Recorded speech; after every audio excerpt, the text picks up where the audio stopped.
We've come back to South Africa now from the Netherlands, kind of getting back into the motions of things for 2020. As you can see, it's nice 25 degrees. It's great to be here at this time of the year. We do 1 year in the Netherlands and 1 year here, so that's why we're back.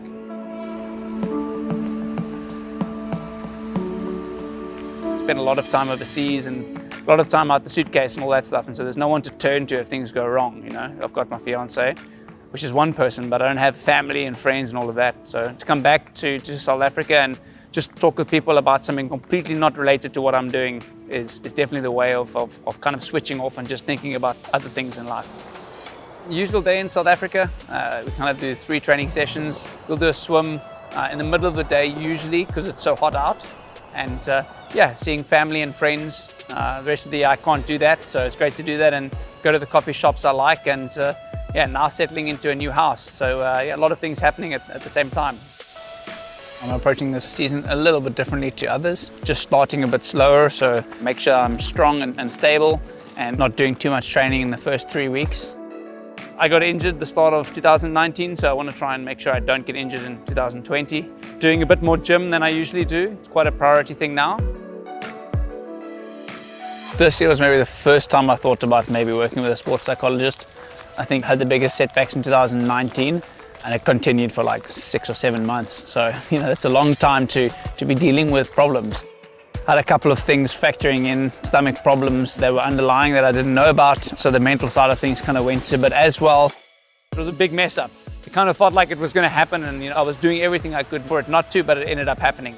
You know, your mind has a massive role in what you do. And if your mind says stop, you know, the chance of you stopping is very high.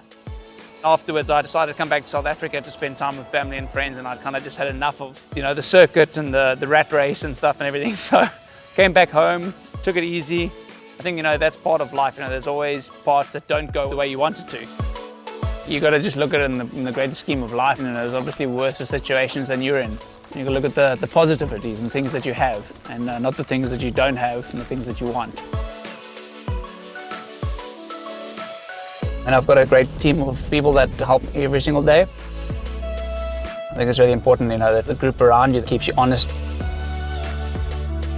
I love simplicity. I don't like to overthink. I don't like to assess too much. When I'm doing really hard sessions, very little thought process is going on. I know that it's going to hurt. I know that it's going to hurt for X amount of time, and then it will be over. I always just, you know, think this is a small moment. That moment will pass. Ultimately, it's about the enduring performance. I try to stay as positive as I can.